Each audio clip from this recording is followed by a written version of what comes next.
যে এখানে অনেক জেনারেল শিক্ষিত ভাইরা আছেন, আপনাদেরকে বলছি, আমার নিজেকেও বলছি, আমাদের মুসলমানদের, বাংলাদেশের প্রেক্ষিতে আমি বলছি, মুসলমানদের সবচেয়ে বড় সংকটের জায়গা, অভাবের জায়গাটা কোনটা, এটা নিয়ে নানা আলোচনা এবং নানা মত থাকতে পারে। তবে আমার ক্ষুদ্র দৃষ্টিতে মনে হয় আমাদের সবচেয়ে বড় সংকটের জায়গা যদি তিনটি থাকে, তার অন্যতম একটি সংকটের জায়গা হলো আমাদের আখলাকের ত্রুটি। মুসলমানদের এখন সবচেয়ে বেশি ত্রুটি কিসের? আখলাকের। আখলাক মানে কি? আখলাক বলতে আমরা সাধারণত বুঝি যে একজন মানুষ সুন্দর আখলাকের অধিকারী মানে হলো খুব সুন্দর করে একটা মুচকি হাসি দিয়ে কথা বলেন, একেবারে কথা বললে ভেঙে চুরে পড়েন, হ্যাঁ, একেবারে বিনয়ীর ভাব প্রকাশ হয়। এটা আখলাকের একটা পার্ট, যে লোকটার আচরণটা সুন্দর, জুবানের কথার মধ্যে মিষ্টি আছে, মুখে হাসি ঝুলে থাকে, এগুলো হলো আখলাকের একটা বাহ্যিক পার্ট, যেটাকে বলতে পারেন একটা বিল্ডিংয়ের ফিনিশিংয়ের মতো। আখলাকের আসল পার্ট কোনটা?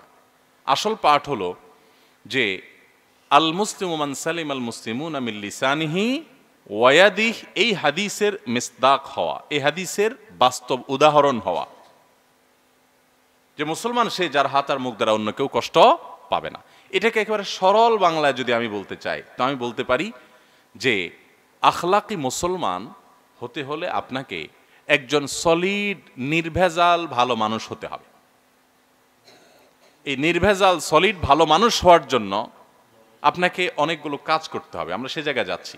তার আগে সংকটের জায়গাটা একটু দেখানোর চেষ্টা করি, সংকটটা কেন এটা অনেক বড় সংকট। দেখুন, আমাদের সমাজে ইমান আকিদা নিয়ে আমাদের ঝামেলা আছে, ঘাপলা আছে, ভুলভাল আছে, জানি না, সমস্যা আছে, কিন্তু আলহামদুলিল্লাহ ইমানের একেবারে বেসিক, একেবারে মোটা দাগে বিষয়গুলো ম্যাক্সিমাম মুসলমানদের মধ্যে কম বেশি ঠিক আছে।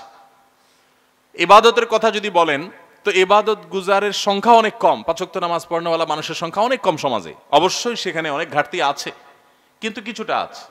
কিন্তু আখলাকের কথা যদি আপনি বলেন, তো বেনামাজি তো বটেই, নামাজি মানুষেরও, এমনকি গায়রে আলেম তো বটে, আলেম মানুষেরও আখলাক কোরআন এবং হাদিসের আলোকে যেমনটি হওয়ার কথা তেমনটি বেশিরভাগ ক্ষেত্রে না।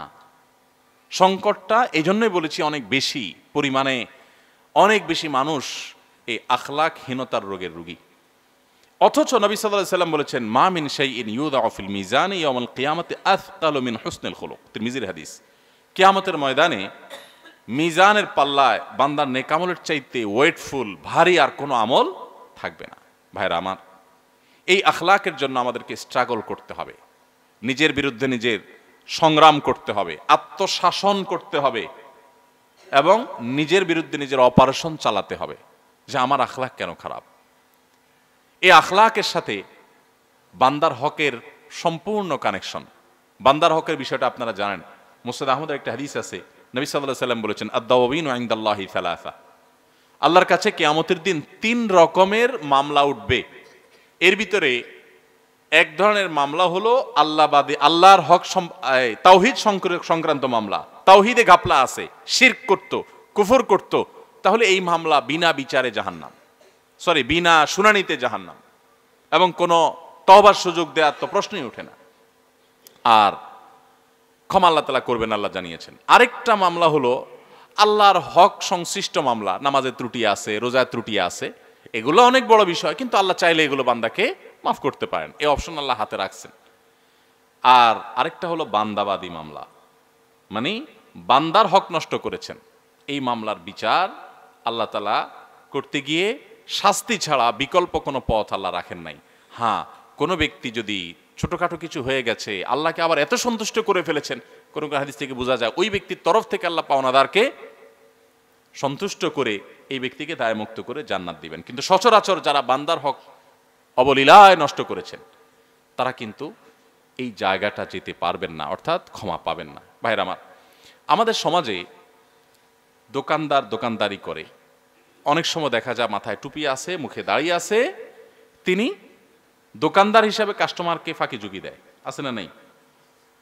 দেশি মশারের ডালের মধ্যে 1 বস্তার ভিতরে 5 কেজি ইন্ডিয়ান মিশাই দিল, দিয়া দেশি বলে বিক্রি করে দিল। 5 কেজি মিশাইলে টের পাওয়া যাবে না, জায়গার উপরে দাঁড়ায়া বিক্রির আগেই 2-400 লাভ হয়ে গেল। আছে না এরকম ব্যবসা করে? আবার দোকানদার তো যেরকম আছে, কাস্টমারও সেরকম আছে। কাস্টমারও সেরকম আছে যে দোকানদারের কাছে মাল কিনতে গিয়া বাকি নিয়া ফাঁকি দিয়ে দেয়। যে দোকান থেকে বাকি নেয় এরপর ওই দোকানের সামনে দিয়ে আর হাঁটে না, দূরে দূরে হাঁটে। আরেক দোকান থেকে নগদ কিনে খায়, ওই দোকানে আর হাওলাত নিতে পারলে তো কোনো কথাই নেই। মুসলমানকে আবার ওই হাদিসটা বারবার আমাদের বুঝতে হবে, আল মুসলিমু মান সালিম আল মুসলিমুনা মিন লিসানিহি, তার দ্বারা কারোর ক্ষতি হবে এটা কেউ চিন্তা করে না।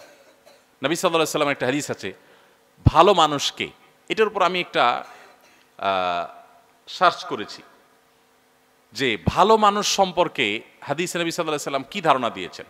তো আমি যতগুলো হাদিস পেয়েছি, আহাব্বুন নাস, খায়রুন নাস, যতগুলো পেয়েছি এই সবগুলোকে একত্র করার পর 11 শ্রেণী পাইছি। টোটাল 11 শ্রেণীর মানুষ সম্পর্কে নবী সাল্লাল্লাহু আলাইহি ওয়াসাল্লাম বলেছেন খায়রুন নাস, আহাব্বুন নাস, আল্লাহর কাছে সবচেয়ে প্রিয় মানুষ। নবী সাল্লাল্লাহু আলাইহি ওয়াসাল্লাম বলেছেন সবচেয়ে উত্তম মানুষ, সবচেয়ে শ্রেষ্ঠ মানুষ। এই মানুষগুলো কারা? আপনারা অবাক হবেন, এই 11 প্রকার মানুষ পেয়েছি, এর মধ্যে এক প্রকার পেয়েছি খায়রুকুম মান তাআল্লামাল কুরআনা ওয়া আল্লামা, যারা কোরআন শিখে, কোরআন শিখায় তোমাদের সবচেয়ে উত্তম সে। হুজুররা আমরা সাধারণত এই হাদিসটাই বলি। এটা ছাড়া আরো 10টা শ্রেণী সম্পর্কে নবী সাল্লাল্লাহু আলাইহি ওয়াসাল্লাম একই কথা বলেছেন, খায়রুন নাস। তারা কারা? আপনি অবাক হবেন জেনে যে ওই 10 শ্রেণীর সবগুলোকে ব্ল্যান্ড করলে, একত্র করলে একটাই খোলাসা দাঁড়ায়, সেটা হলো যারা পরোপকারী হয়, কারোর ক্ষতি করে না, যাদের দ্বারায় কারোর ক্ষতির কেউ আশঙ্কা করে না। সবচেয়ে উত্তম মানুষ সে যে তার ক্ষতির কোনো আশঙ্কা কেউ করে না। সবাই জানে এ লোকটার কাছে সেফ এবং নিরাপদ। আমাদের প্রিয় নবী সাল্লাল্লাহু আলাইহি ওয়াসাল্লাম নিজেকে সেভাবে গড়েছেন, সাহাবীদেরকে সেভাবে গড়েছেন। এখন অনেক মুসলমান আছে কিন্তু বোনের হক নষ্ট করে, ভাইয়ের হক নষ্ট করে, মা বাবার হক নষ্ট করে, স্ত্রীর হক নষ্ট করে, স্ত্রী তার স্বামীর হক নষ্ট করে, সন্তানের হক নষ্ট করে, প্রতিবেশীর হক নষ্ট করি, অন্য ধর্মের মানুষের হক নষ্ট করি, পথচারীর হক নষ্ট করি। সারাদিন আমি শুধু হক নষ্ট সম্পর্কে আমার মনে হয় যে আমি এখন উপস্থিত আপনাকে 100টা উদাহরণ দেখাতে পারবো যে সারাদিন আমরা অহরহ করছি। আপনি চিপস খেয়ে ঠোঙাটা গায়ে জানলা দিয়ে ফেলে দিলেন রাস্তায়, আপনি মানুষের হক নষ্ট করেছেন, রাস্তার হক নষ্ট করেছেন। রাস্তার হক আছে, নবী সাল্লাল্লাহু আলাইহি ওয়াসাল্লাম বলেছেন। আপনি বান্দাবাদী মামলার আসামি হয়ে গেলেন, এই চিপসটা গিয়ে কোনো ড্রেনে পড়বে, সেই ড্রেনে এই চিপসটাতে পানি কিংবা মাটি জমে জলাবদ্ধতা তৈরি হবে, এরপরে সামান্য বৃষ্টিতে বন্যা হবে, রোগবালাই ছড়াবে, এটাতে পানি জমবে, ডাব খেয়ে মালা ফেলে দিয়েছেন, পানি জমবে, সেখান থেকে ডেঙ্গু মশা হতে পারে, সেখান থেকে ডেঙ্গু মশা হয়ে কোনো মানুষকে কামড় দিয়ে সে মানুষ মারাও যেতে পারে। আপনার কিন্তু খবর নাই, আপনি খেয়ে ফেলা দিয়ে চলে আসছেন, আপনার ওখান থেকে একটা মানুষ হয়তো মারাও গেছে, একজন হয়তো আইসিইউতে গেছে, জমে জমা বিক্রি করতে হয়েছে, আপনি টেরও পান নাই। এগুলোকে আমরা মনে করি কোনো বিষয়ই না। এরকম হাজারটা বিষয় আছে প্রতিদিন আমরা করছি, দাড়ি নিয়ে, টুপি নিয়ে, জুব্বা নিয়ে, নামাজ পড়ে, রোজা রেখে, তাহাজ্জুদ পড়ে, আমাদের খবরও নেই। তো আমাদের দেশে গোটা দুনিয়াতেই মুসলমানদের সবচেয়ে বড় সংকটের জায়গা, মুসলমানদের সবচেয়ে বড় অভাবের জায়গাগুলোর একটা হলো আমরা ভালো মানুষ হতে পারি না। আমার খুব লজ্জা হয় যখন দেশের বাইরে বিভিন্ন দেশে যাই, যখন মানুষকে দেখি যে সেখানে অমুসলিমদের আখলাক, তাদের আচরণ। কিছুদিন আগে থাইল্যান্ডে যাওয়ার সুযোগ হয়েছে আমার, একটা দোকান থেকে একটা মাল কেনার পর ছবি তুলে দেশে পাঠাইলাম।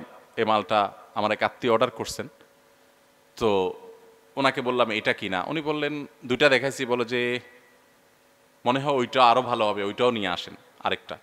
তো আমি আবার দোকানে ফেরত গেলাম, যাওয়ার পর দোকানদারে বললাম যে এটাও নেবো আমি। তখন দোকানদার আমার বললো তুমি এটা কেন নিবা, তুমি যেটা নিছো এটা ওইটার চাইতে অনেক আপডেটেড, নতুন, ওইটা আগেরটা, ওইটার চাইতে অনেক ভালো, একই জিনিস এটা বরং আরো ভালো, আর এটাতে একটার সাথে তুমি আরেকটা অফার পাইছো, ওইটাতে পাবা না। আমি থক হয়ে গেলাম। সে হলো দোকানদার, আমি হলাম কাস্টমার, আরেক দেশি। সে আমাকে এই কথা বলার পর আমি ফেরত চলে আসলাম। সে আমারে বলতেছে তোমার যদি বেশি লাগে তো একইটার আরেক পিস নাও তুমি, আর না লাগলে তুমি আর কেন নিবা, তুমি যেটা নিতে চাচ্ছ এটার চাইতে ওইটা অনেক ভালো, যেটা অলরেডি নিছো তুমি। আমি না নিয়ে পরে চলে আসলাম। একজন কাস্টমার হিসাবে আমার কল্যাণ কামনা করলো সে। আদ-দীনু আন-নাসিহা, আদ-দীনই হলো নবী সাল্লাল্লাহু আলাইহি ওয়াসাল্লাম বলেছেন মানুষের কল্যাণ, লিল্লাহি ওয়া লিরাসূলিহি ওয়া লিআম্মাতিল মুসলিমিনা ওয়া আইম্মাতিহিম, সর্বসাধারণ সর্বশ্রেণীর মানুষের কল্যাণ কামনা করা। ভাইরা আমার, এই রোগের রোগী আমি নিজেও। প্রতি মুহূর্তে আমাদেরকে এই রোগের সাথে স্ট্রাগল করতে হবে, যুদ্ধ করতে হবে, জায়গায় দাঁড়িয়ে থাকা যাবে না। আমার দ্বারা কোথায় ক্ষতি হচ্ছে, কারো কষ্ট হচ্ছে, কোনো আচরণ দ্বারায়, কোনো কর্ম দ্বারায় কখনো সেটা করা যাবে না।